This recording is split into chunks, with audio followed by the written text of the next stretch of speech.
Oi, alunos! Agora nós vamos corrigir a terceira semana de ciências. Vamos lá? Tema: características e desenvolvimento dos animais. Recapitulando: hábitos alimentares, classificação. As plantas se alimentam sintetizando substâncias orgânicas a partir de moléculas mais simples, obtendo energia do sol para tal.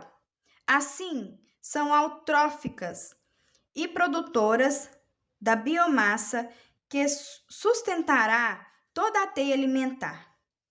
Animais que se alimentam de partes vivas de plantas ou algas são chamados herbívoros. No entanto, alguns desses podem completar a dieta com carne, mas de forma bem esporádica.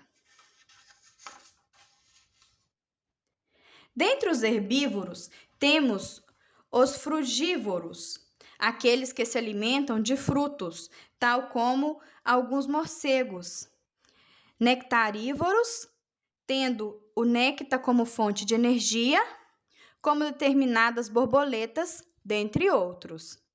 Carnívoros, basicamente têm como dieta animais herbívoros. O corpo desses indivíduos possui determinadas especializações, tal como garras e dentes afiados, que permitem caçar a presa, rasgar e triturar os tecidos dos animais de forma mais hábil. Escorpiões, leões, joaninhas se alimentam de pulgões. Que determinados parasitas são exemplos de animais com esse tipo de dieta. Onívoros se alimentam tanto de tecidos animais quanto vegetais. Um exemplo é o lobo-guará. Roedores, aves, anfíbios, répteis, caule, mel e frutos fazem parte de sua alimentação. Inclusive, o lobo possui um grande papel na dispersão de Solano lycocarpum, planta conhecida popularmente como lobeira. Ao defecar, libera em suas fezes as sementes do fruto ingerido. Então, aqui, pessoal, nesse primeiro texto, foi falado sobre os hábitos alimentares, né? A classificação dos animais de acordo com a sua alimentação, né? De acordo com o que eles se alimentam. Os herbívoros, né? Os frugívoros, os carnívoros, os onívoros. E falou também, né? A respeito do lobo-guará, ele ajudar no crescimento, né, das plantas, aqui chamada lobeira. Aqui para nós é muito conhecida, né? Como que ele ajuda, né? Ele se alimenta da lobeira, nas suas fezes saem as sementes que novamente vão nascer e dar vida a novas plantas, né? O uso consciente da água. Atualmente, a água doce utilizada para o uso humano é equivalente a 580 metros cúbicos per capita ao ano.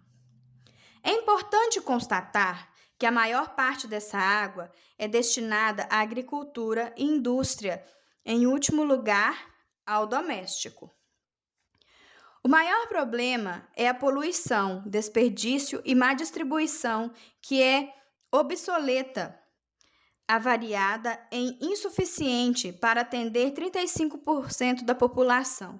Além disso, mais da metade dos municípios brasileiros não possuem rede de esgoto ou área de tratamento, o que reduz ainda mais os níveis de água potável. A economia e o uso consciente da água precisam ser praticados. Para o uso consciente da água, comece com boas práticas. Feche o registro do chuveiro para se ensaboar. Isso pode gerar uma economia de 70%, além de serem necessários apenas 5 minutos para um banho bem tomado. Escove os dentes sem deixar a torneira aberta. Fechando-a, você usa cerca de apenas 1 litro de água. Ao contrário, aproximadamente 12 litros de água podem estar indo pelo ralo. Raspe bem os pratos antes de lavar a louça. Isso facilita a limpeza e exige menos água. Ensaboar o máximo de louças possível antes de abrir a torneira pode garantir que você poupe até 90 litros de água em 15 minutos.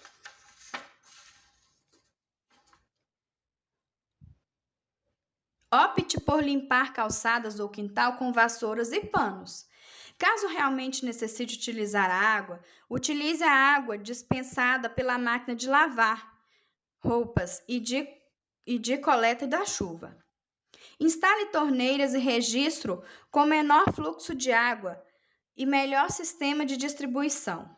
Nos prédios, por exemplo, a pressão da água pela altura pode fazer com que os fluxos tenham mais força e gastem mais. Reduzir a poluição também é muito importante. Diminuir o consumo de produtos que aumentam essa poluição é fundamental.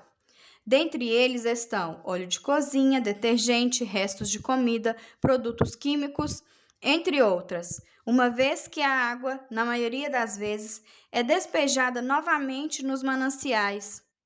E mesmo passando pelo tratamento, é difícil a retirada desses químicos, causando poluição, estimulação de água e falta de algas e falta de oxigênio. É importante cuidar das nossas águas para que não aconteçam problemas futuros.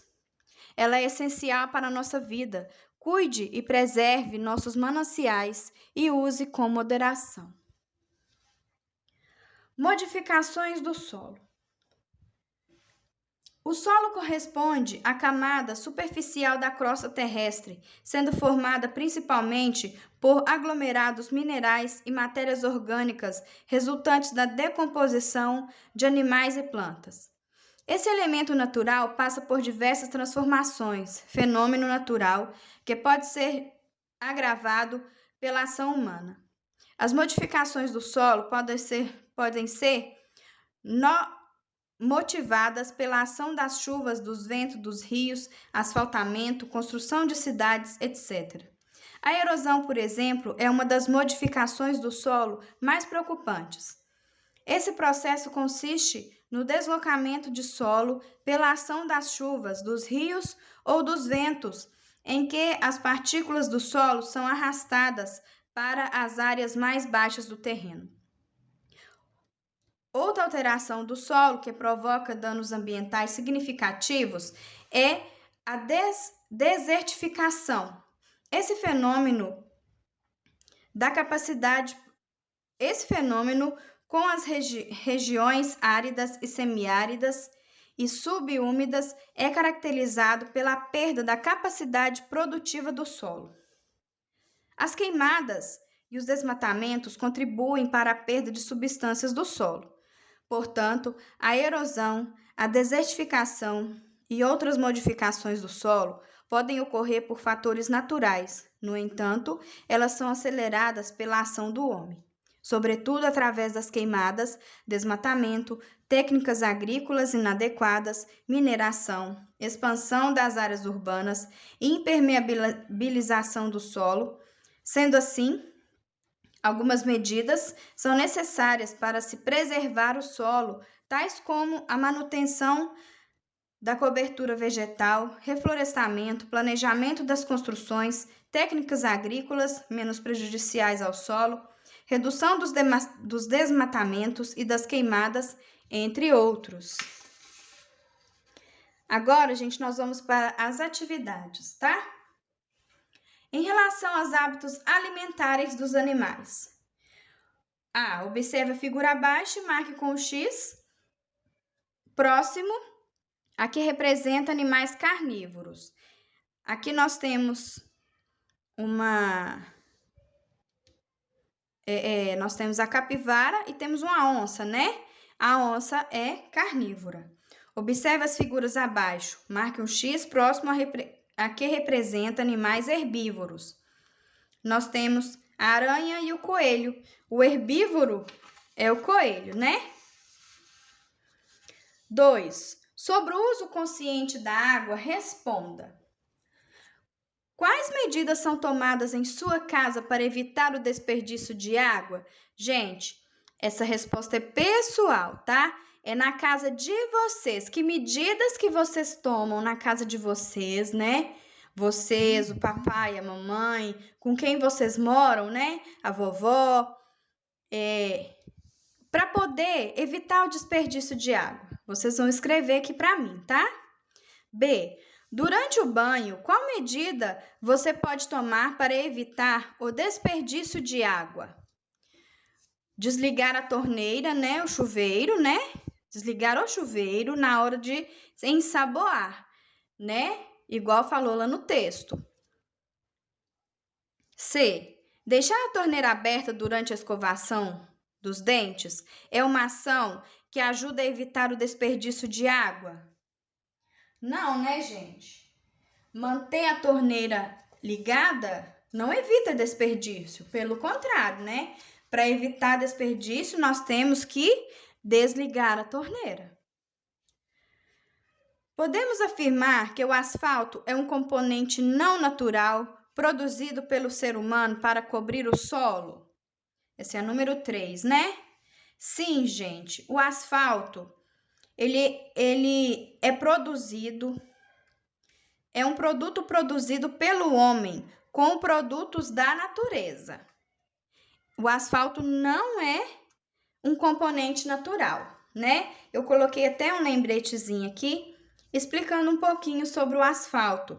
O asfalto é uma mistura de piche, que é um derivado do petróleo produzido pela indústria petrolífera, com brita, que é uma pedra calcária minerada em minas de calcário. Esse tipo de rocha também é usada para fazer o cimento. Então, gente, o asfalto é uma mistura de piche com brita. O piche é derivado do petróleo e a brita é retirada de uma pedra calcária, né?